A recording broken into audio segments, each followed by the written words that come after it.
Allah ke neraka Allah subhanahu wa ta'ala, maka anak dan istri berkata, ya Rabbana khud lana bihaqqina. Ya Allah, jangan kau masukkan kami ke neraka, ambil hak kami kepada suami kami. Kata anaknya, ya Allah, ambil hak kami kepada orang tua kami ya Allah. Semasa kami di dunia, orang tua saya lebih rela saya buta Al-Quran daripada saya kelaparan ya Allah. Orang tua saya tidak pernah mendidik saya tentang syariat sehingga saya buta syariat ya Allah. Orang tua saya tidak pernah membawa saya ke majlis taklim sehingga saya tidak kenal Nabi Muhammad, tidak kenal siapa cucu Nabi, tidak kenal syariat Nabi, sehingga saya buta ya Allah. Makanya saya narkoba, saya menzina, saya masuk diskotik ya Allah, sebab orang tua saya tidak pernah didik saya. Assalamualaikum warahmatullahi wabarakatuh.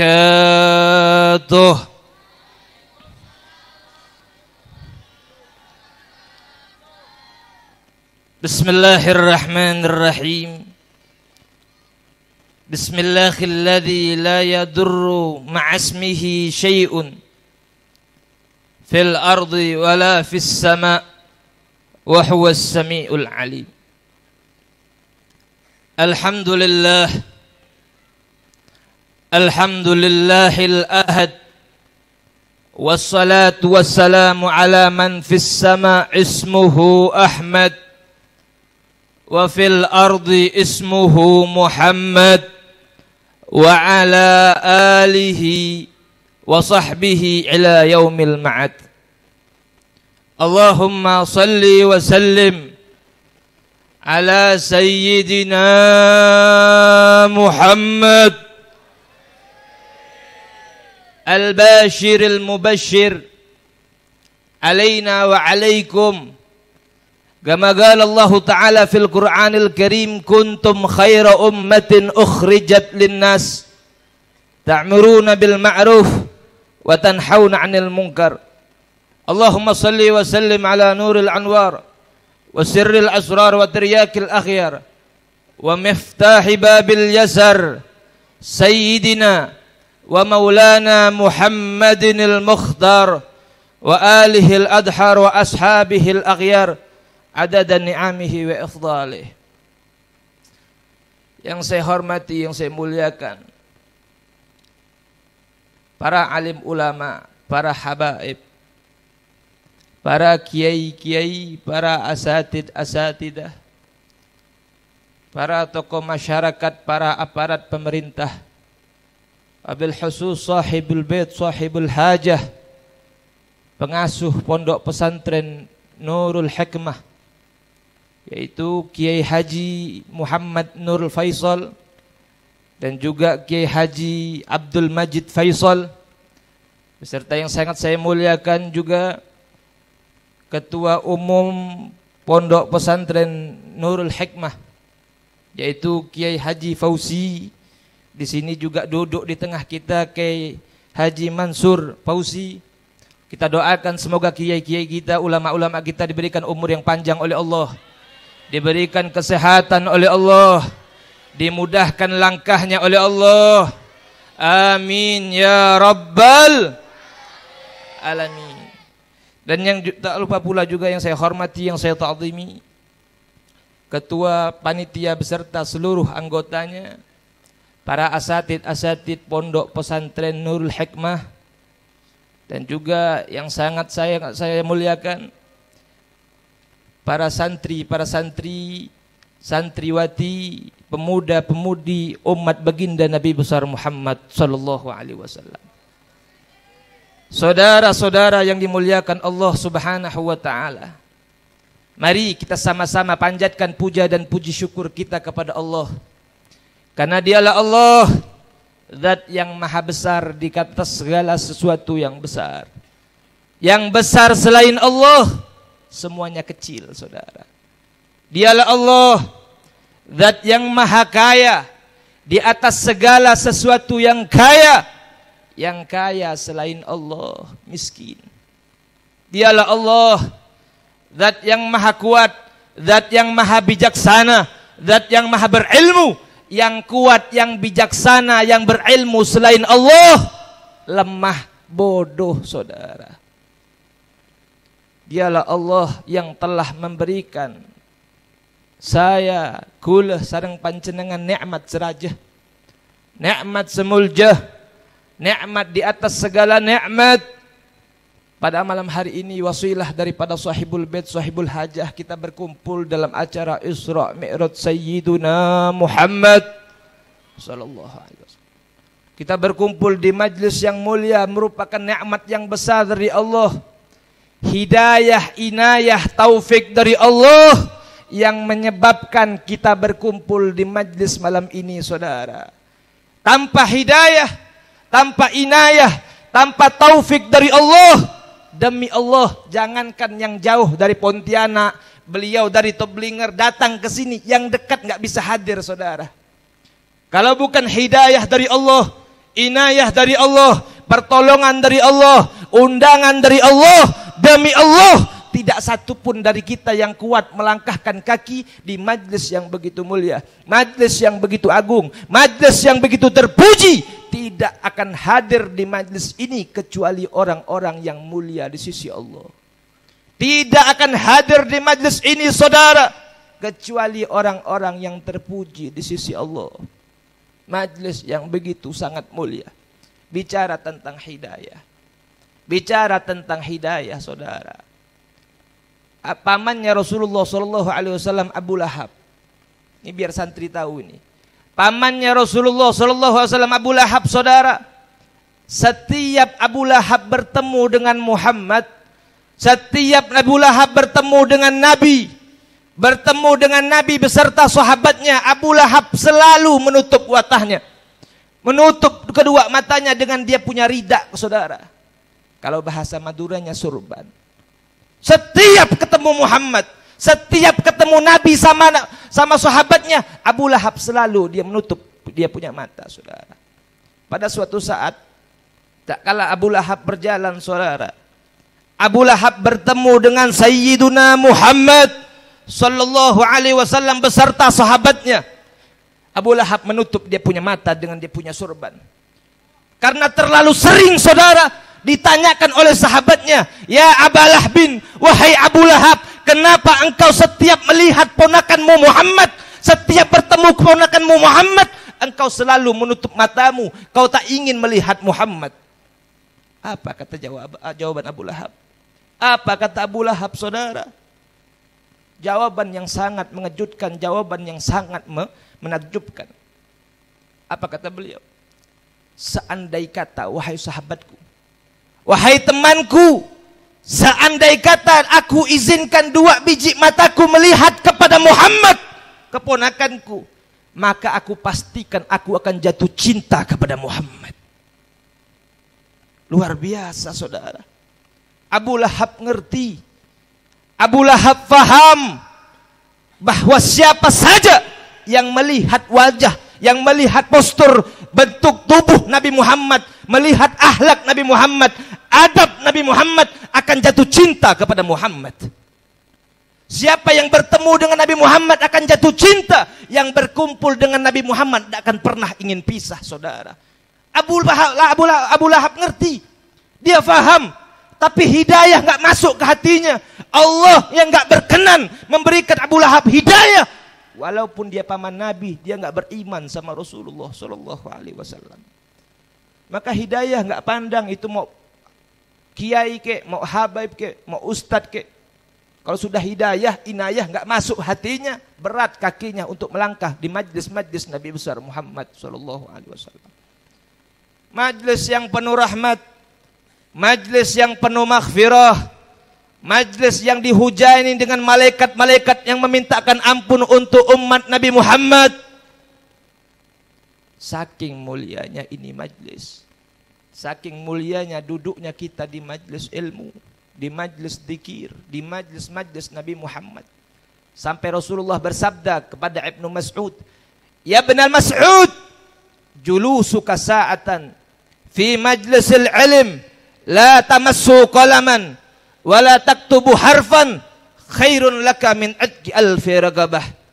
Wahai Ibnu Mas'ud, kata Rasulullah, dudukmu sebentar saja, dudukmu sesaat saja, wahai Ibnu Mas'ud, di majlis-majlis ilmu, Itu lebih baik kau tidak memegang pulpen, kau tidak membawa pulpen, kau tidak menulis satu huruf pun kata Rasulullah, hanya duduk kau dengarkan, faham tidak paham urusan belakang wahai Ibnu Mas'ud, khairun laka, lebih baik, lebih mulia di sisi Allah daripada engkau memerdekakan 1000 budak wahai Ibnu Mas'ud.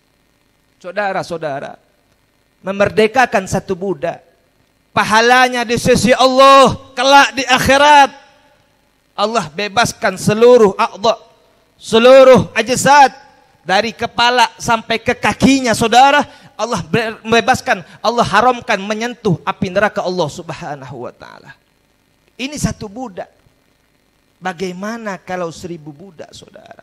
Sedangkan duduk di majelis ilmu itu lebih baik, itu lebih mulia, lebih agung daripada memerdekakan 1000 budak.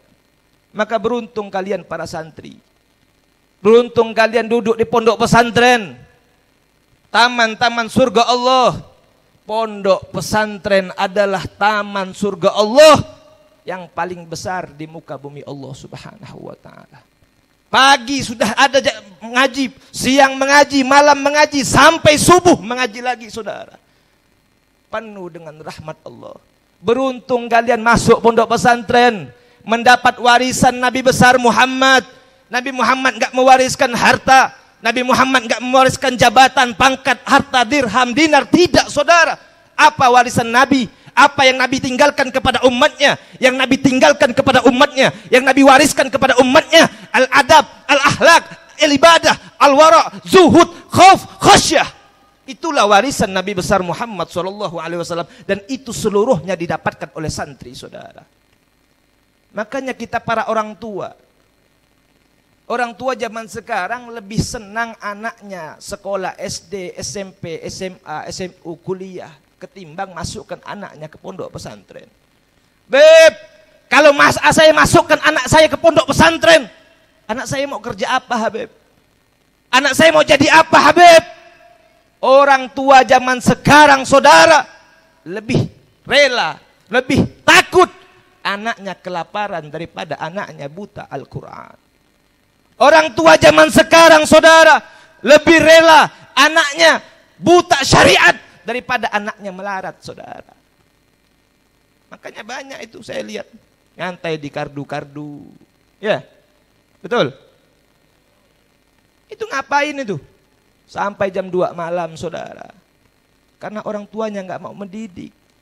Hei kalian para orang tua, pertama kali kelak di akhirat yang menyeburkan kalian ke neraka bukan musuh kalian, bukan lawan kalian di dunia. Tidak, yang pertama kali menyemburkan seorang orang tua ke dalam neraka Allah adalah anak dan istri. Makanya Al-Imam Ghazali mengatakan dalam kitabnya, awwaluma yuta'allaq birrajuli yaumal qiyamah ahluhu wa waladuh.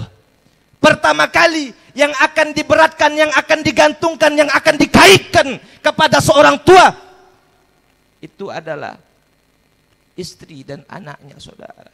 Fayagumu baina yadaillah. Maka dia berdiri di hadapan Allah. Tak kala dia diseret oleh Allah ke neraka Allah Subhanahu wa taala, maka anak dan istri berkata, "Ya Rabbana khud lana bihaqqina."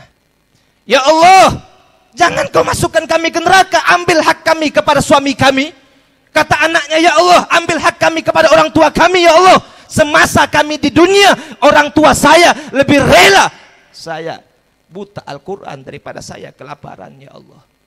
Orang tua saya tidak pernah mendidik saya tentang syariat sehingga saya buta syariat, ya Allah. Orang tua saya tidak pernah membawa saya ke majlis taklim sehingga saya tidak kenal Nabi Muhammad, tidak kenal siapa cucu Nabi, tidak kenal syariat Nabi, sehingga saya buta, ya Allah. Makanya saya narkoba, saya menzina, saya masuk diskotik, ya Allah, sebab orang tua saya tidak pernah didik saya. Saudara-saudara, Rasulullah SAW bersabda, hakul walad alal walid ayyuhsin ismahu, cuma 2. Haknya seorang anak yang harus dituntaskan oleh orang tua cuma 2, saudara. Yang pertama, ayyuhsin ismahu, beri nama mereka nama-nama yang baik, nama-nama yang berawalan ta'bid. Abdullah, Abdurrahman, Abdul Ghafur, Abdul Qahar, Abdul Razak, Abdul Somad, atau nama-nama yang diawali Ahmad atau Muhammad. Muhammad Fadil, Muhammad Ihsan, Ahmad Ghazali, Ahmad Barizi. Ini nama-nama yang baik. Ini di Madura nih kasih nama Marsikom, Juminten, Tukiem. Betul.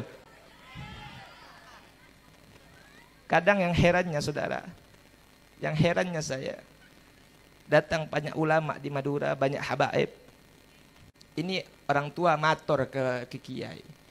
Kiai abdina nyoon nyamah kiai. Abdina nyoon nyamah kiai untuk putra abdina. Zera laki engki. Kasihnya nama Muhammad. Oh, Pleman kasihnya nama Muhammad. Kapan lah raja saudara? Pola nak lako kajuh, biar yang Madura panggil mat kajuh. Pola nak jual cuko, panggil mat cuko. Nama-nama yang bagus dipanggil. Jangan nisbatkan nih saudara. Saya rasa ngebe, mat cuko kisah ngebe. Mat kajuh, mat pentol kepi sebelah. Thank you. Nama Abdullah panggil Dollah. Cek beda laguna. Tanggi. Madura ko. Benih kulas yang setebu benih. Reng Madura sengabil lagu. Tanggi. Itu yang pertama. Kewajiban orang tua beri nama-namanya yang baik. Lah kapan anak raja bukan. Cek nyaman tak dukung segala. Tanggi. Allahumma salli ala Muhammad.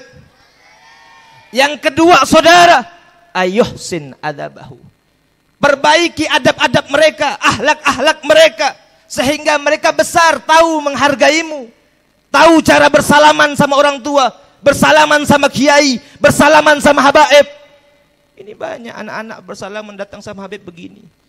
Waduh, jangan saya rek-rek. Salaman sama orang tua begini, ajarkan mereka salaman cium barokah daripada orang tua, saudara. Cium barokah daripada para kiai, para habaib, kenakan tangannya.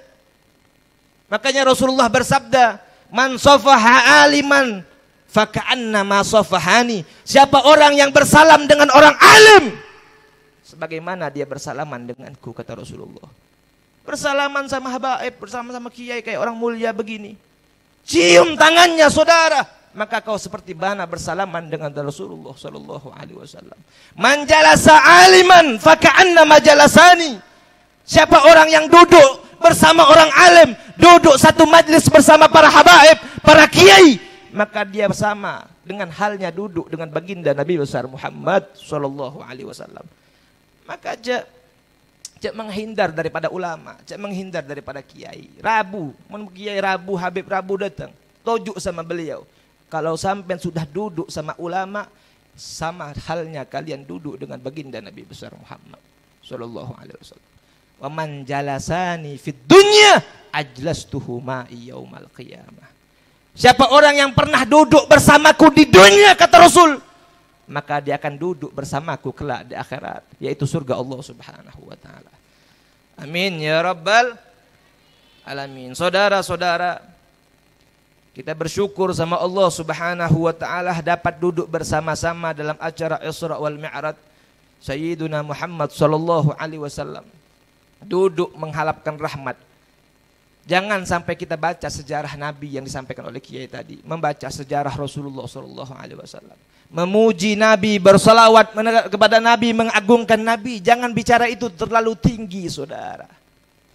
Al-Habib Zain bin Ibrahim bin Smith, beliau mengatakan dalam kitabnya, "Lau kana bidzikri salihin tanazzalur rahmah, fa kaifa bidzikri aslahi salih."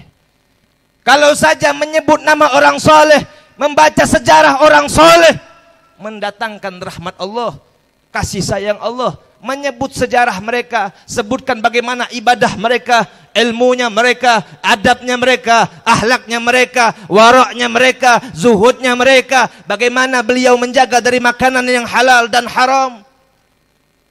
Disebutkan di majlis, akan mendatangkan rahmat Allah. Bagaimana yang kalau kalian sebut adalah aslahis salih, orang yang paling soleh. Siapa?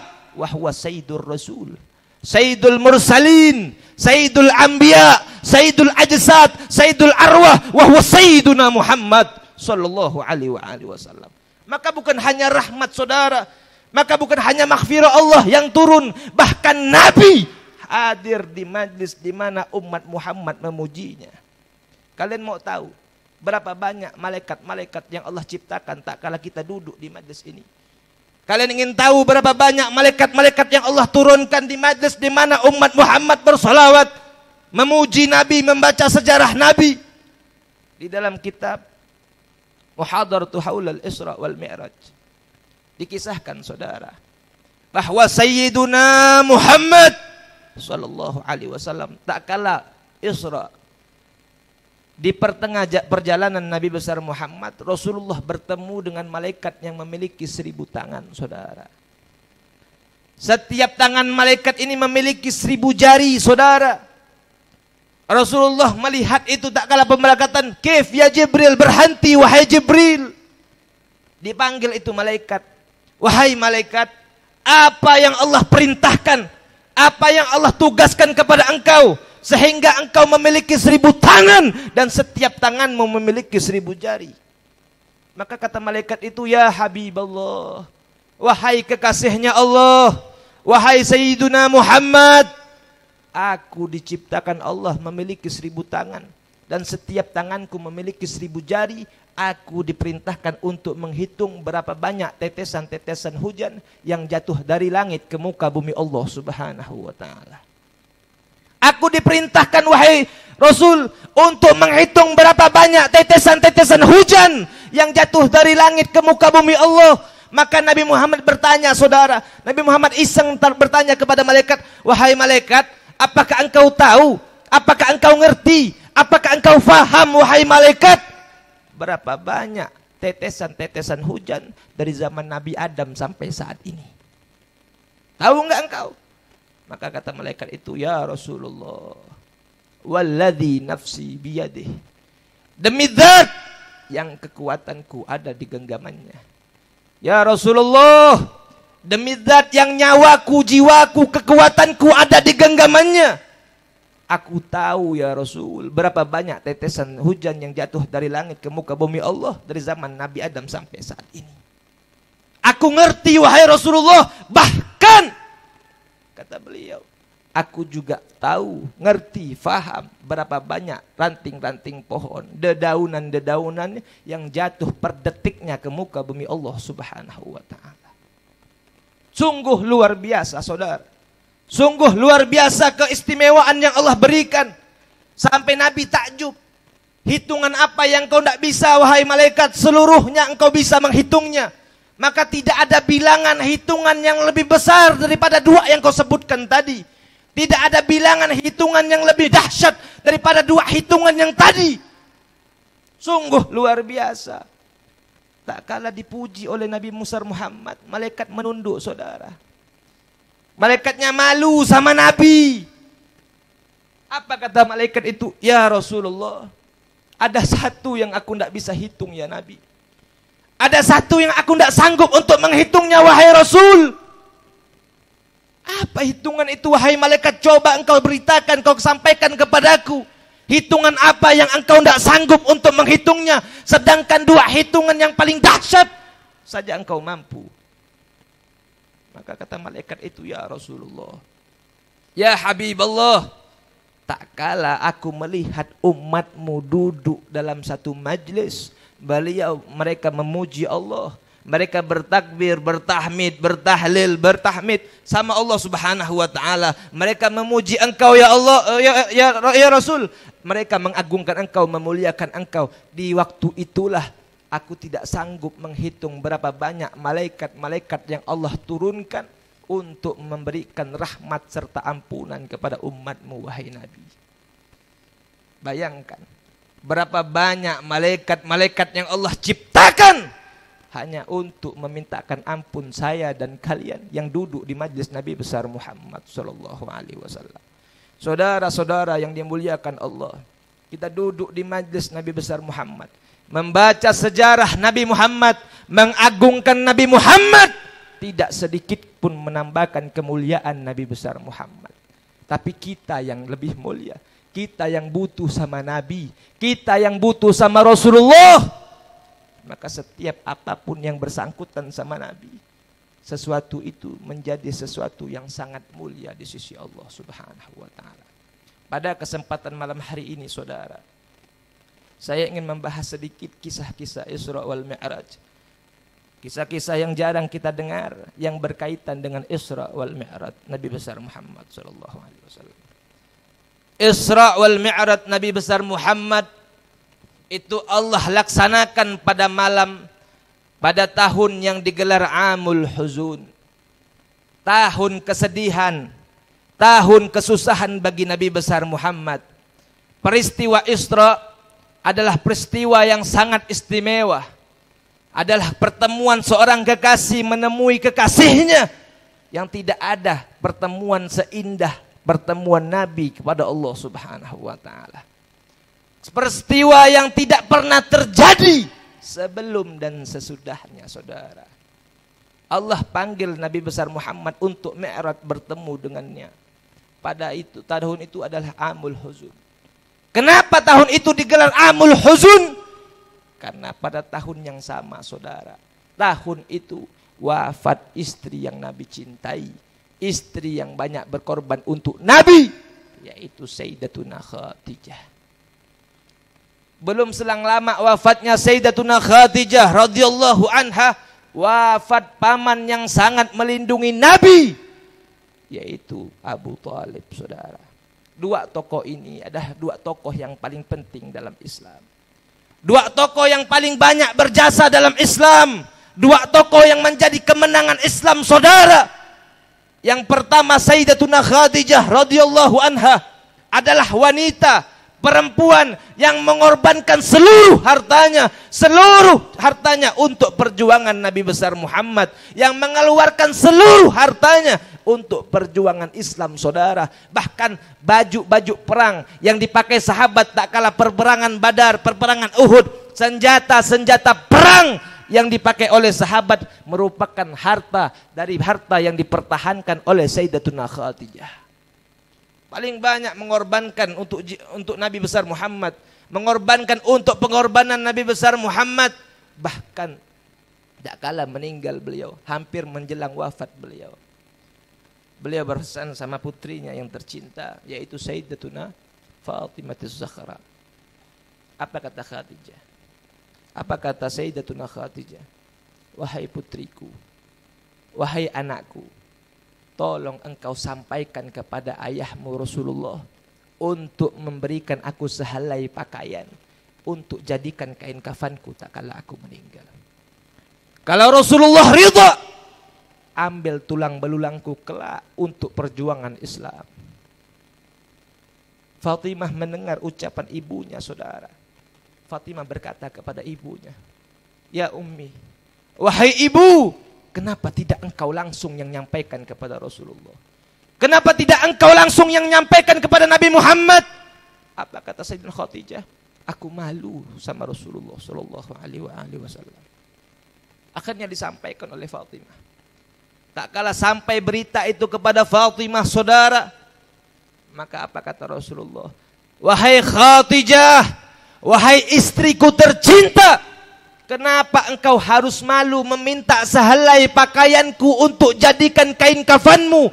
Bahkan ketahuilah wahai Khadijah, seluruh harta, seluruh alat perperangan, seluruh harta yang ada di Islam, ini merupakan hartamu wahai Khadijah, yang akan bersaksi di hadapan Allah Subhanahu wa taala.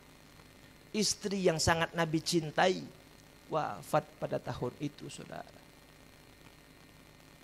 Belum selang lama wafat juga Abu Thalib, pamannya Rasulullah.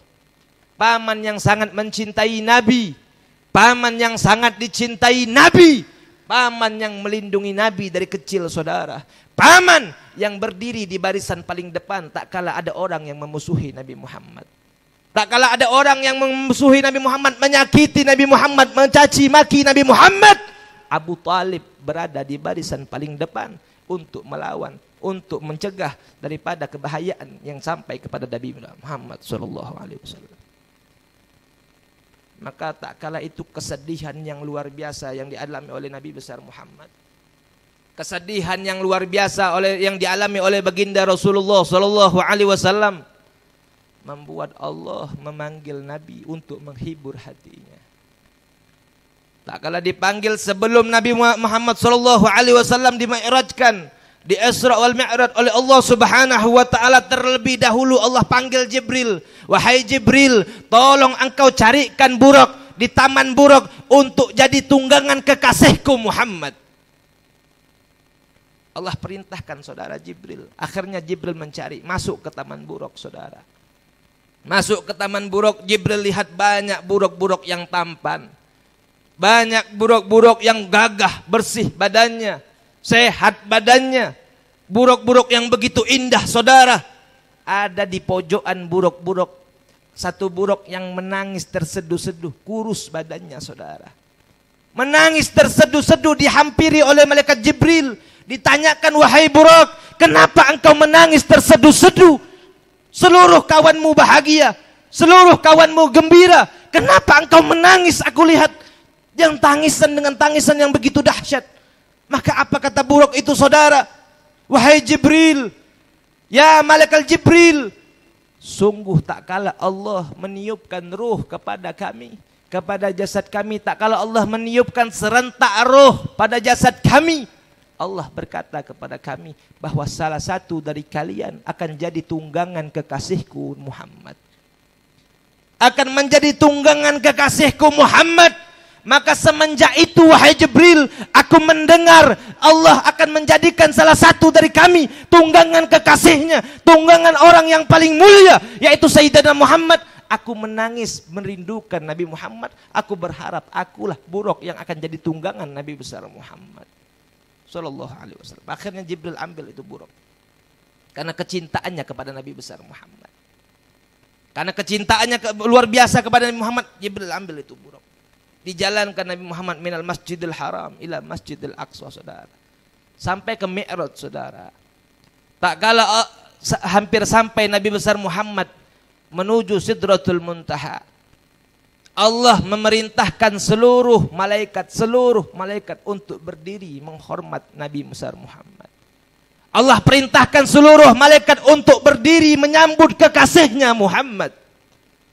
Tak kala sampai Nabi besar Muhammad, seluruh malaikat berdiri kecuali satu saudara. Kecuali satu yang tidak berdiri menyambut Nabi. Maka karena tidak berdiri menyambut Nabi, Allah panggil menghadap Allah Subhanahu wa taala. Tak kala dihadapkan kepada Allah, Allah patahkan seluruh sayapnya saudara. Allah buang di tempat yang sangat jauh, tempat pengasingan saudara. Akhirnya bertemu dengan Jibril. Ditanyakan oleh Jibril, "Wahai malaikat, bukankah engkau dulu malaikat yang setiap hembusan napasmu menjadi malaikat rahmat? Bukankah engkau malaikat yang setiap hembusan napasmu menjadi malaikat maghfirah? Ribuan malaikat dari engkau, setiap napasmu ribuan malaikat yang jadi oleh Allah Subhanahu wa taala. Kenapa engkau ada di sini? Kenapa sayapmu patah wahai malaikat?" Akhirnya malaikat itu mengatakan, "Ya Jibril, tak kala Nabi besar Muhammad ingin berjumpa kepada Allah Subhanahu wa taala, Allah perintahkan kami untuk berdiri menyambut Nabi besar Muhammad. Pada saat itu wahai Jibril, aku tidak sempat berdiri menyambut Nabi besar Muhammad. Aku tidak sempat berdiri menyambut kekasihnya Nabi Muhammad sallallahu alaihi wasallam karena aku tidak berdiri, aku tidak punya adab sama Nabi. Allah panggil aku, Allah patahkan sayapku wahai Jibril. Allah patahkan sayapku, Allah buang aku di tempat yang sangat jauh. Allah hinakan aku wahai Jibril karena aku tidak punya adab sama Nabi Muhammad sallallahu alaihi wasallam." Saudara-saudara, berpikir sedikit saudara. Ini malaikat. Malaikat yang enggak pernah bermaksiat sama Allah. Malaikat yang nafasnya Allah ciptakan ribuan jutaan malaikat lagi. Malaikat yang sangat mulia. Karena tidak punya adab sama Nabi. Tidak berdiri menyambut Nabi, Allah patahkan dia punya sayap. Lalu bagaimana kalau kayak kita ini, manusia biasa yang penuh dengan dosa, gak beradab sama Nabi, gak beradab dengan sunnah-sunnahnya Nabi Muhammad, gak beradab sama ahlul bait Nabi Muhammad. Kira-kira apa yang Allah persiapkan untuk kita, saudara? Kira-kira apa yang Allah perbuat untuk kita, saudara? Kalau kita tidak punya akhlak sama Nabi Muhammad. Salah satu contoh kita gak punya akhlak sama Nabi Muhammad, yaitu merokok di majlis Nabi besar Muhammad. Banyak saya ketemu itu di Madura, di mana majlis Nabi Muhammad ada, di situ banyak yang ngerokok. Saudara-saudara, asap rokok yang kita hembuskan di majlis Nabi Muhammad menjadi sabab haramnya ruh baginda Nabi Muhammad hadir di majlis tersebut. Nabi Muhammad gak bakal hadir, walaupun kata Imam Ali bin Muhammad bin Husain al-Habsyi, di mana tempat umat Muhammad memuji Rasulullah, mengagungkan Nabi Muhammad, berselawat sama Nabi. Ista'dana rabbahu, Nabi Muhammad minta izin sama Allah. Untuk apa? Lihuduri hadratil majlis, untuk duduk datang di majlis tersebut. Wa bihudurihi hadrat arwahul anbiya wal auliya. Hadirlah seluruh arwah-arwah para nabi, arwah-arwah para rasul, arwah-arwah para ulama aslafur salih, berkat hadirnya Nabi Muhammad. Tapi kalau di majlis itu ada yang rokok, saudara, ada yang rokok, ada bau-bau yang gak enak, Nabi Muhammad gak jadi hadir, saudara. Maka berapa banyak majlis-majlis di Madura yang gak dihadiri Nabi Muhammad. Percuma kalian baca Thala al-badru alaina, marhaban marhaban ya nurul aini. Percuma, saudara. Nabi Muhammad gak bakal hadir kalau ada kalian yang moncong, yang rokok, saudara. Ini tanda seorang yang gak punya adab sama Nabi besar Muhammad. Makanya jangan merokok. Ingatkan, kasihan orang yang punya acara. Kasihan sahibul bait, sahibul hajah. Mereka sibuk memikirkan bagaimana sempurnanya acara ini. Enggak, bukan karena habaibnya, bukan karena ulamanya. Nabi Muhammad hadir.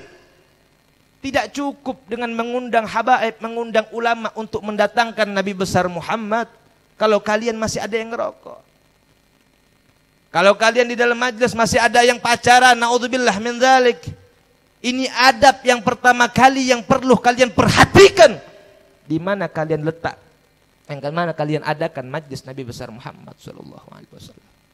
Saudara-saudara, lanjut ke berita Isra Mi'raj. Tak kalah selesai Jibril bertemu dengan malaikat itu, Jibril melanjutkan hampir sampai ke hijabnya Allah subhanahu wa ta'ala. Hampir sampai dengan hijabnya Allah. Kata Jibril, wahai Muhammad, wahai Rasulullah, silahkan engkau langsung yang berhadapan dengan Allah. Aku cukup sampai di sini. Wahai Jibril, la yatruku khalilu khalila. Tidak akan pernah meninggalkan seorang kekasih kepada kekasihnya. Kenapa kau tinggalkan aku di sini, wahai Jibril?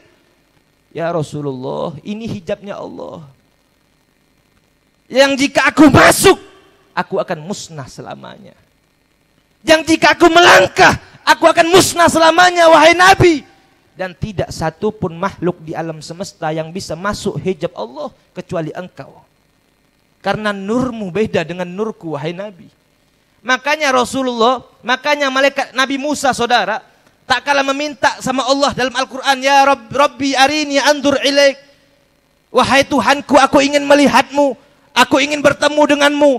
Nabi Musa ingin bertemu dengan Allah. Apa kata Allah? Wahai Musa, engkau tidak bakal sanggup, engkau tidak bakal mampu. Karena di antara aku dan hambaku ada 70.000 hijab yang tidak akan pernah kubuka kecuali kepada Muhammad serta umatnya Muhammad sallallahu alaihi wasallam.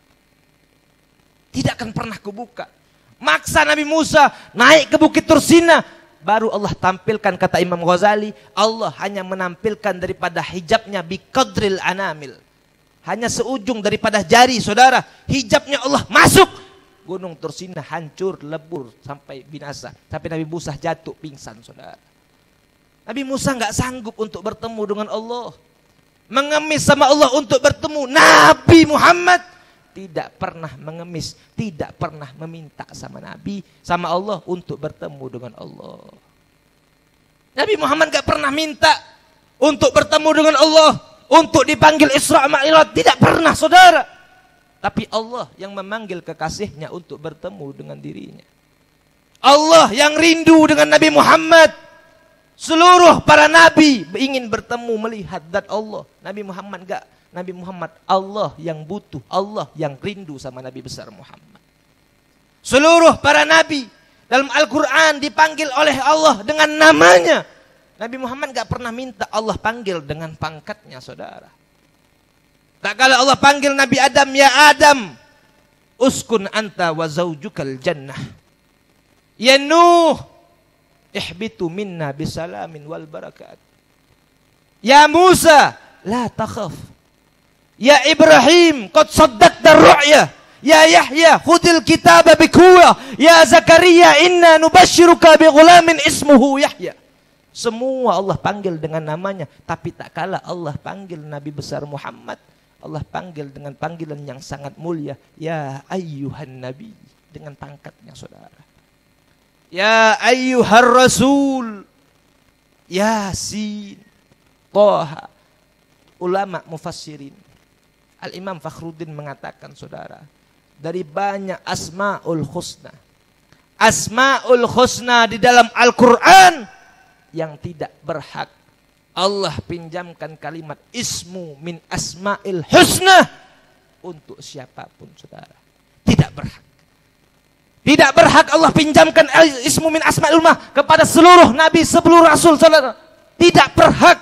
Tapi Allah, kata Imam Fakhruddin, banyak kali meminjamkan kalimat ismu min asma'il husna kepada Nabi besar Muhammad sallallahu alaihi wasallam.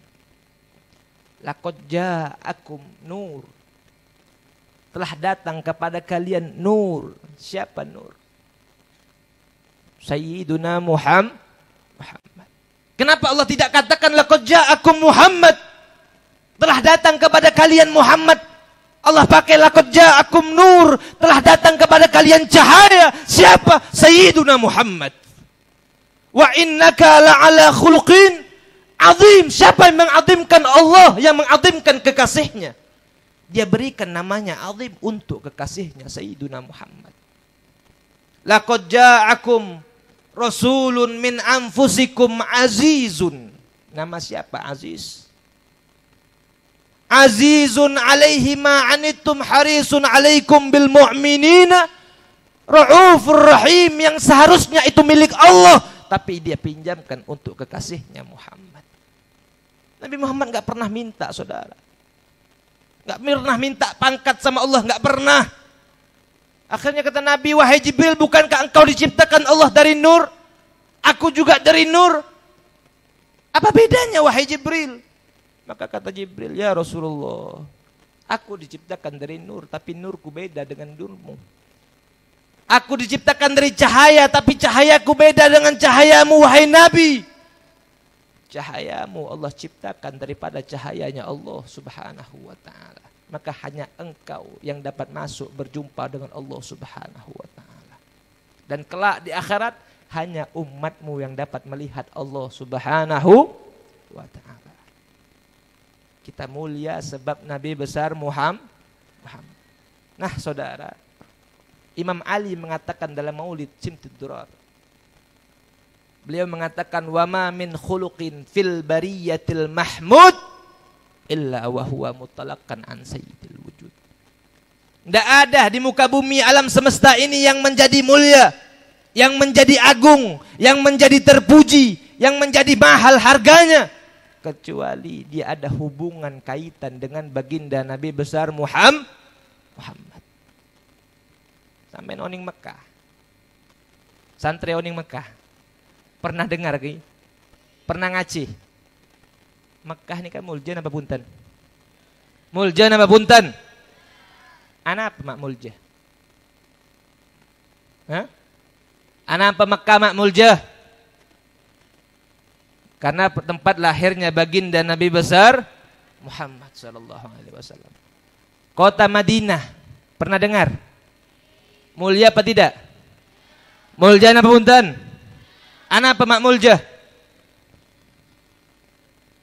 Tempat hijrah dan wafatnya Sayyiduna Muhammad.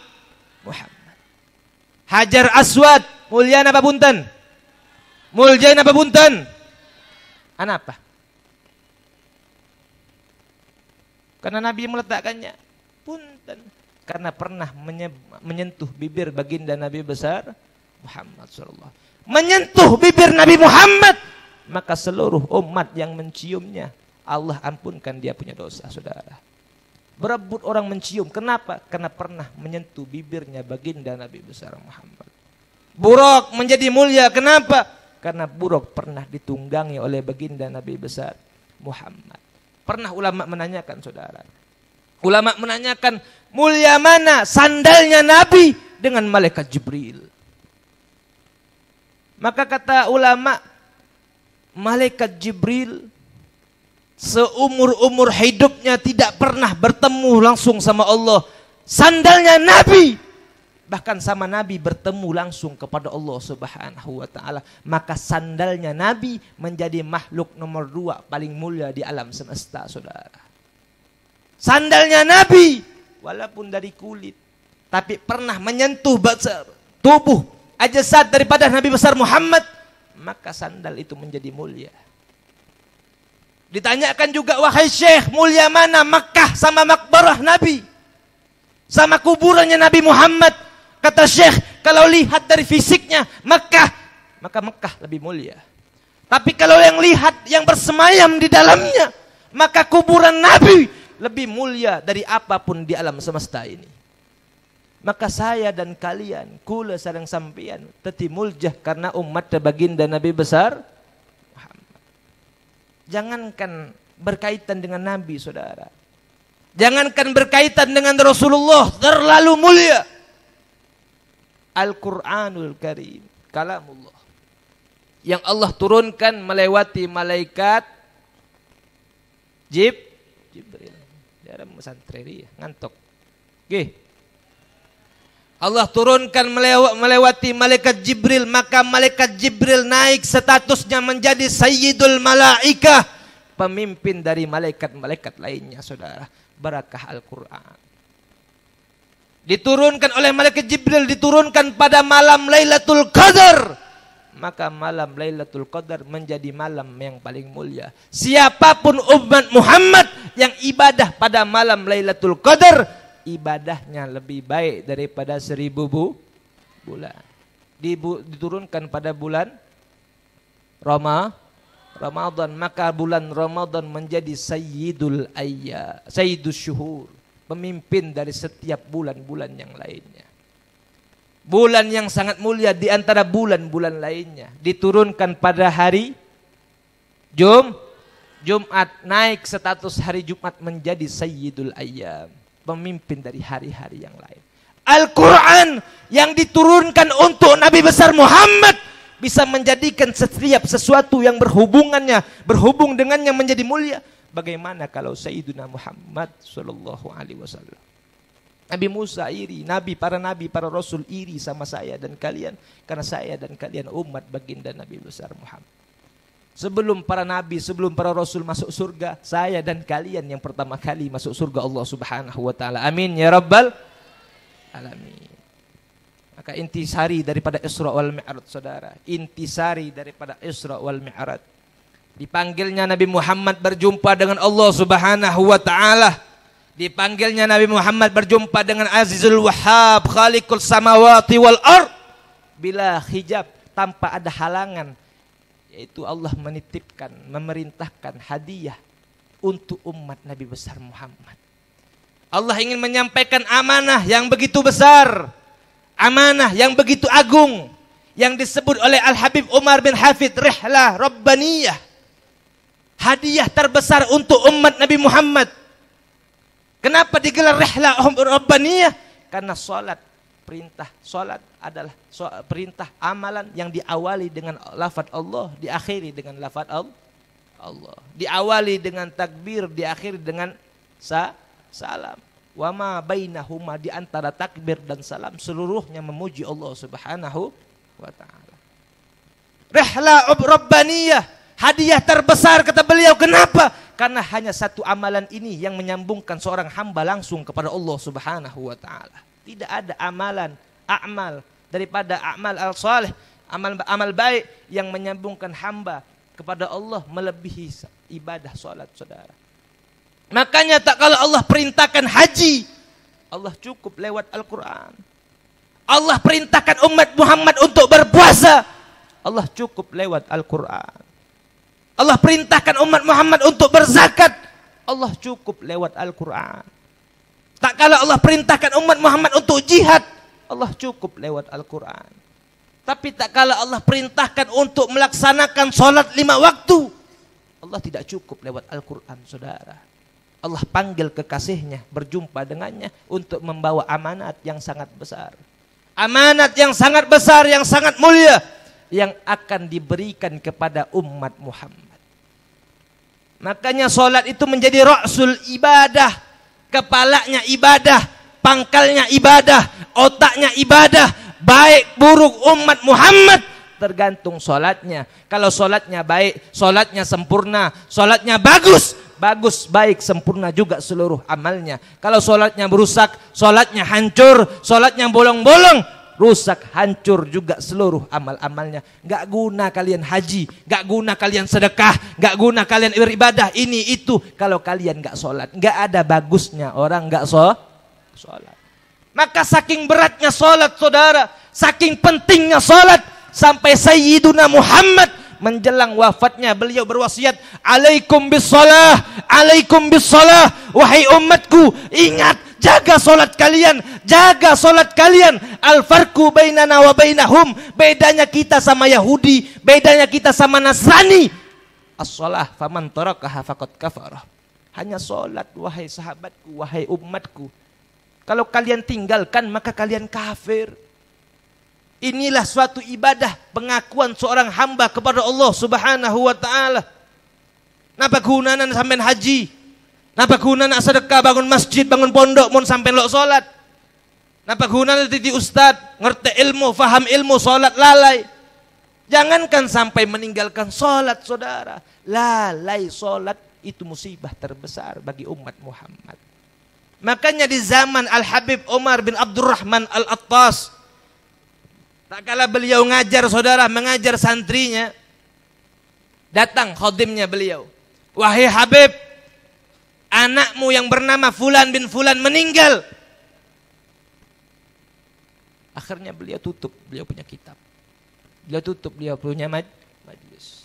Beliau datang lihat anaknya terbujur kaku, saudara.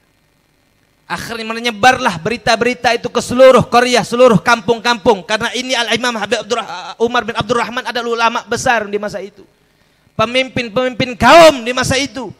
Mendengar dari anak dari Habib Umar bin Abdurrahman meninggal, seluruh orang berbondong-bondong datang untuk takziah, saudara. Sampai di tempat beliau, masuk waktu adzan, saudara, masuk waktu salat. Maka apa kata beliau? Ayo kita salat jamaah dulu, kita sholat berjamaah dulu, sudah masuk waktunya sholat. Akhirnya beliau sholat, selesai sholat beliau berzikir, beliau berkeluar. Masih banyak orang-orang yang duduk sibuk dengan yasinnya, sibuk dengan tahlilnya, sibuk dengan menangis, sibuk dengan bicara. Apa kata beliau? Sungguh bagi kalian terlambat sholat jamaah 5 waktu adalah musibah yang kecil. Bagiku, kata beliau, terlambatnya sholat jamaah itu musibah yang paling besar. Ditanyakan, wahai Habib, kok bisa musibah terlambat itu lebih besar daripada kematian anakmu? Kata beliau, kematian anakku itu musibah dunia, sedangkan terlambatnya aku dengan sholat adalah musibah akhirat. Bagaimana musibah dunia mengalahkan musibah akhirat? Ini terlambat, saudara. Celaka kalian orang yang melalai dengan sholat. Makanya jaga kalian punya sholat. Para sahabat mengatakan tidak ada amalan yang lebih dekatkan umat Nabi Muhammad dengan kekafiran kecuali orang-orang yang meninggalkan sholat. Sholat ini kabel, ibarat yang orang matur kabel untuk sampai ke Allah Subhanahu wa taala. Mon sampai sholat masih maksiat, sampai punya kabel nggak ada lampunya, saudara. Suatu saat kalian bertobat sama Allah, hidup lampunya. Tapi kalau kalian banyak ibadahnya, sholatnya enggak, kalian enggak punya kabel, walaupun punya kulkas sebesar ruangan, punya TV sebesar mimbar sebesar ini, punya elektronik kekayaan yang luar biasa, listriknya enggak ada. Percuma, saudara. Makanya sebanyak-banyak amal umat Muhammad, kalau enggak sholat percuma. Maka semoga berkat Isra wal Mi'raj kita diberikan kekuatan oleh Allah, diberikan keistiqomahan sholat, diberikan ke hidayah, inayah, taufik oleh Allah Subhanahu wa taala. Semoga lidah-lidah kita yang basah memuji Nabi, memuji Allah pada malam hari ini, kelak di akhirat basah dengan telaga kautsar Nabi besar Muhammad sallallahu alaihi wasallam. Bismillahirrahmanirrahim. Alhamdulillahirabbil alamin. Wassalatu wassalamu ala asrafil anbiya wal mursalin sayyidina Muhammad bil ghazimil amin. Allahumma salli wa sallim على سيدنا محمد في الأولين والآخرين وصلي وسلم على سيدنا محمد في كل وقت وحين وصلي وسلم على سيدنا محمد في الملأ على إلى يوم الدين. اللهم إنا نسألك بأسمائك التي إذا دعيت بها المغالق الأرض للفرج انفرجت. اللهم إنا نسألك بأسمائك التي إذا دعيت بها المغالق السماوات للفتح انفتحت. اللهم يا عانس كل وحيد ويا صاحب كل فريد ويا قارب غير بعيد ويا شاهد غير غائب ويا غالب غير مغلوب يا ذا الجلال والإكرام. اللهم اجمع ذات بيننا وألف بين قلوبنا وقلوب أقربائنا وعزم رقائنا وقوي اجتماعنا واغفر لآبائنا وأمهاتنا وأجدادنا وجداتنا وارحم لأولادنا وذرياتنا واجمعنا وإياهم في زمرة النبي المصطفى محمد صلى الله عليه وآله وسلم. اللهم إنا نتوسل بحبيبك المختار وآله الأدهار وأصحابه الأخيار يا من لا يحتاج إلى التفسير، يا من لا يحتاج إلى التفسير، يسر لنا أمورنا أمور الدنيانا وأخرانا واقضي هوائجنا هوائج الدنيانا وأخرانا واقضي حاجات صاحب الحاجة يا الله. واجعل يا رب محمد زين العابدين العجيب ولدا من أولاد صالحة. اللهم اجعله عالما حافظا وارعا ذاكيا سالما من وسواس الشيطان ومن آفات الدنيا والآخرة. اللهم طول أعمارنا وأعمار والدينا وأعمار مشايخنا ومعلمينا وأصحابنا وصحي أجسادنا وأجسادهم وأفسي ألسنتنا وألسنتهم لقراءة القرآن والحديث ولدعوة النبي المصطفى محمد صلى الله عليه وآله وسلم. اللهم أحينا بالإسلام والسنة وتوفنا بالإيمان والتوبة. وصلى الله على سيدنا محمد النبي الأمي وعلى آله وصحبه وسلم والحمد لله رب العالمين. Saudara-saudara yang dimuliakan Allah, sampai sini yang saya dapat sampaikan, kurang lebihnya saya mohon maaf. Semoga majlis duduknya kita malam ini menjadikan datangnya rahmat Allah, kasih sayang Allah, lidah-lidah kita yang basah bersolawat, memuji, mengagungkan Nabi besar Muhammad, kelak basah dengan telaga kautsar Nabi besar Muhammad sallallahu alaihi wasallam. Amin ya rabbal alamin. Aqulu ilaikum bi tahiyyati islamiyah. Assalamualaikum warahmatullahi wabarakatuh.